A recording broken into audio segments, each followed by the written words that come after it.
Gulat ako, no? I wanted... Nagsireact na nga po ang solid na kaalyado ni House Speaker Martin Romualdez. At isa nga po ay itong si Suarez at itong si Congresswoman Garin na tinawag naman na bias ang umano'y ginawang survey ng Pulse Asia patungkol sa charter change o yung pagbabago ng ating konstitusyon. Siyempre, nauna na nga po itong People's Initiative. Kaya para sa ating mga kababayan ay kinontra itong pagbabago ng ating konstitusyon at hindi pabor ang 88%. Kaya nga naman, para kay Congresswoman Garin, bias ito, hindi makatotohanan at ang mga tanong umano ay hindi naman tugma sa pinag-uusapan ngayon sa House of Representatives. Ito po, panoorin natin at luskahan mga kababayan. Gulat ako, no? I wanted to react, but the connectivity in the barangays where I was not good. Yung una, talagang nagulat ako at naisip ko, sa dami at sa tagal ng debate sa Kongreso, bakit naging ganito? So I was starting to doubt also myself. Kasi sa mga nakakausap ko naman, lalo na dun sa mga nakakaintindi, hindi ganun ang natatanggap ko na response. But dissecting the Pulse Asia survey, while of course, I respect the people behind that institution at reputable naman talaga yung Pulse Asia. Kaya lang, syempre, walang perpekto. Siguro, yung pagka-draft ng questionnaire created confusion. Kasi as I was dissecting the Pulse Asia survey report this morning, I saw 3 big problems. Unang-una kasi, ando dun yung mga katanungan na hindi naman totoong pinagdedebatehan ngayon sa Kongreso. Ginawa ang survey sa panahon nakakatapos lang ng Kongreso na i-approve ang economic chacha o yung resolution of both houses number 7. Sa Senado naman, ang tawag dito ay resolution of both houses number 6. Siyempre, kung yung mga tanong mo ay related dun sa no election, term extension, shifting from presidential to parliamentary form of government, shifting from a bicameral to a unicameral body. Ibig sabihin, mawawala yung Senado, matatanggal yung presidente, magkakaroon ng prime minister, walang election kasi extend yung termino ng mga politikong nakaupo, and may mga sinabi pang, may mga sinabi pang exploitation of natural resources. Natural kung ikaw yung respondent, magre-react ka. But the bigger problem is that hindi naman ito ang mga pinag-uusapan sa chacha ngayong administrasyong ito. Itong mga tanong na ito ay kaakibat nung chacha na pinag-uusapan during the previous administration. So nung nagkaroon ng call for federalism, call for no election, call for extension ng term, call for a shift to a unicameral system of government. This was all during the Duterte administration. Ito ang chacha proposal sa panahon ni Pangulong Duterte. Pero sa panahon na yon, ang pinag-uusapan ng chacha ay yung mga pagbabago para sa kapakanan ng Pilipino at ng bawat pamilyang Pilipino. Anong pinag-uusapan dito? Mas magandang edukasyon, mas murang logistical cost para kapag mura ang pasok ng mga produkto sa Pilipinas, ibig sabihin yung pamasahe ay mura, magmumura rin yung lahat ng mga bilihin. Andun din yung problema sa kuryente, tubig, internet, and of course, ads. While nakasaad ito dun sa survey, yung mga dinagdag na hindi naman kasama, kasi kung tingnan mo sa mga katanungan sa survey, tila naging chop suey na sinama yung mga proposals during the Duterte administration and the current administration. Alam nyo mga kababayan po natin, may punto kasing katanungan sa survey. Kasi ito kasi ang posibleng i-insert umano ayon sa ilang eksperto dahil nga dito ay hindi umano basta-basta na lang kapag na-open na itong pagbabago ng ating konstitusyon, may karapatan na umano itong mga nasa kongreso na salpakan kung ano ang gusto nila o mas papabor sa kanila. Kaya siguro isinama ito ng survey ng Pulse Asia dahil nga may mga ilang kasing haka-haka mga kababayan po natin sa mga kilalang abogado yan na sinasabing posibleng magkakaroon nga umano ng walang eleksyon na mangyayari at magiging shifting tayo sa parliamentary type of government. So, yun ang isinama ng policy issue sa survey dahil posibleng mangyayari. Yung federalismo naman, isinama na rin dahil yan po ay isa rin sa pwedeng gawin sa ating konstitusyon. Ika nga. At kaugnay po dyan, mga kababayan po natin, may paliwanag at may sagot po itong president ng Pulse Asia at sinasabing hindi po basta-basta ang kanilang ginawang survey at ito umano ay lehitimo sa bawat Pilipino na kanilang tinatanong at ipinaliwanag ang mga question patungkol nga sa pagbabago ng ating konstitusyon na posibleng magiging pabor lamang umano sa pamilya Marcos at ang nakaupo ngayon sa House of Representatives. Po sa kaalaman ng mga Pilipino sa ating pong saligang batas. Sino ho ba nag-komisyon ito kung meron man? Hindi ito commission, ito yung aming sariling survey at ginagawa namin to simula noong 2003. Alam mo naman Ted, no? Sa bawat administrasyon, may inisyatibo na pagbabago sa konstitusyon.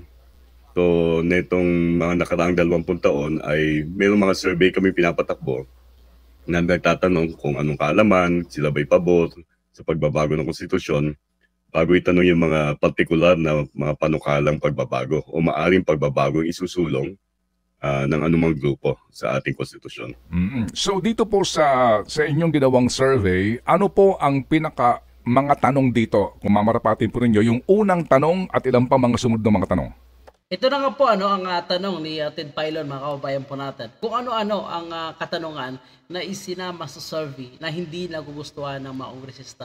Alam niyo mga kababayan po natin, ang nangyayari kasi ngayon sa pamunuan ng House of Representatives, lalo na dito sa grupo ni Martin Romualdez, kapag hindi pumapabor sa kanila at sila ang nagiging bias, okay lang. Pero kapag hindi pumabor, taliwas sa kanilang kagustuhan, ang sinasabi nila bias at ito ay paninira. Pero kung tutuusin, naku po, sino kaya ang nagsisimula sa mga paninira at black propaganda sa ating PC Presidente? Ang unang katanungan dyan ay kung meron silang narinig na tungkol sa anumang inisyatibo o panukala na baguhin ang konstitusyon. Ito yung awareness ng mga proposals to change the Constitution at lumalabas na tumaas ang kaalaman ang tungkol sa mga pagbabago. Halos significant majority, no? 3 sa 4 na Pilipino nagsasabing alam nila na may mga panukala.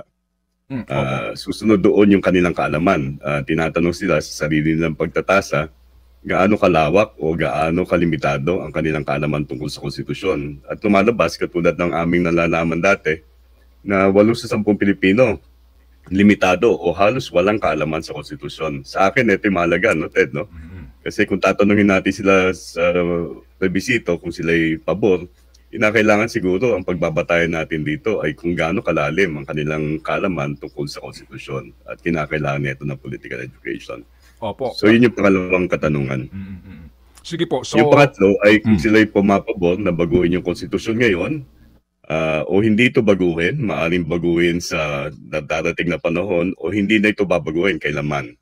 At lumalabas dito, 3 sa 4 na Pilipino ang nagsasabi na hindi dapat baguhin ang konstitusyon ngayon o sa anumang panahon. meron po kasing ilang mga tanong dito po sa inyo pong ginawang survey na hindi naman daw akma sa mga isinusulong na pagbabago sa probisyon ng ating saligang batas. Amin, ang sinusukat namin, opinion ng publiko sa iba't ibang mga usapin eh. Kaya sinama na rin namin dito, katulad ng mga nakaraang survey, yung ilang mga potensyal, yung mga isinulong na panukala nung nakaraan. Ito yung pampulitikang pagbabago, no? Kasama dito yung pagtatanggal ng limitasyon sa mga o pagpapalawak ng termino. Hindi nagugustuhan ng ilang pong proponents ng charter change in the lower house. Well, Ted, linawin ko din, no? Katulad ng sinabi mo, itong mga katanungan na ito ay pagkatapos sa general question. Ang unang tanong muna ay kung sila ay pabor sa pagbabago ng konstitusyon. So, itong mga particular na katanungan na tinanong namin tungkol sa pabor ba sila o hindi pabor sa mga particular pagbabago, gaya ng nasabi ko, mabuti siguro lang sukatin na natin yung pananaw ng publiko tungkol sa mga pagbabago ito. So yan nga po mga kababayan po natin na ipaliwanag po ng maayos ng presidente nitong Pulse Asia ang patungkol sa ginawa nilang survey sa pagbabago ng ating konstitusyon. At ika nga ang sabi niya, 3 sa 4 na tinatanong po nila ay hindi pabor at kontra. At ayon sa kanila, hindi rin nila kagustuhan o hindi nila gustong pagguhin ang ating konstitusyon ngayon at magpakailanman. Ibig sabihin lang, hindi ito pinoproblema ng bawat Pilipino. Taliwas po sa sinusulong ngayon nitong kaalyado ni House Speaker Martin Romualdez na umano isa ito sa makakatulong sa ating mga kababayan para maiangat umano ang buhay ng bawat Pilipino. Tandaan natin mga kababayan, ayon kay Congressman Marcolita, marami pa ang dapat i-priority ng ating gobyerno. Mahal na kuryente, mahal na tubig, mabagal na internet connection, at kung ano-ano pa gaya ng traffic, yung paliparan po natin. Yan naman ang dapat unahin ng ating gobyerno. At dahil ngayon sa tulong po mga kababayan po natin, napakalaking tulong ng social media. Dahil sa paraan ng pagbabrowse social media, ay makakakuha ka ng impormasyon patungkol sa pagbabago ng ating konstitusyon. Lalo na kung ang maririnig mo ay mga magagaling na abogado at pinapaliwanag ng maayos kung ano ang posibleng mangyari kung hahayaan natin na baguhin ang ating konstitusyon. So, ibig sabihin lang yan, dahil nagre-react ang ating mga kababayan, ay gising na sila. Alam na po nila kung ano po ang posibleng mangyari kung magbabago or babaguhin ang ating konstitusyon. Ang sinasabi nila, pati sa education, papasukin ang mga imported na mga eskwelahan sa ating bansa para mas makatulong umano para bumaba po ang presyo ng mga kolehiyo sa ating bansa. Yan pa.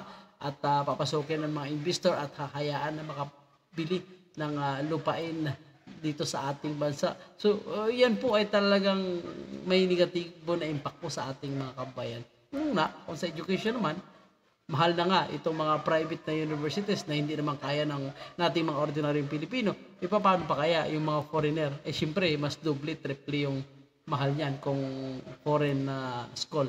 At itong papayagan na makabili ng mga lupain ang mga foreigner sa ating bansa. Sino maapektuhan? Tayo mga Pilipino. Hirap na nga tayo bibili ng lupat bahay sa nangyayari ngayon sa ating bansa. Papasukan pa ng mga foreigner. Siyempre, yung mga real estate dahil ang kanilang target ay foreigner, ay siyempre, mas lalong tataas at mamahal yung bintahan ng lupa at bahay. Sino yung unang-unang maapektuhan? Ang mga Pilipino. Di po ba, mga kababayan po natin? Siyan po siguro yung ikinababahala ng ating mga kababayan kung bakit hindi sila pumabor sa pagbabago ng ating konstitusyon.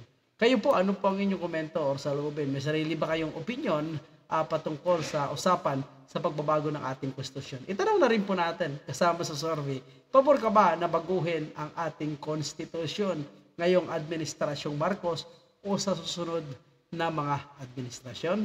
Comment na po mga kababayan. Tandaan po natin ang inyong mga opinion, saloobin, lalo-lalo na dito sa social media ay napaka-importante po. Dahil nababasa po ng ating mga kababayan, dito po ay mapagtanto ng ating mga kababayan kung ano talaga ang hinanaing ng bawat Pilipino. Maraming salamat.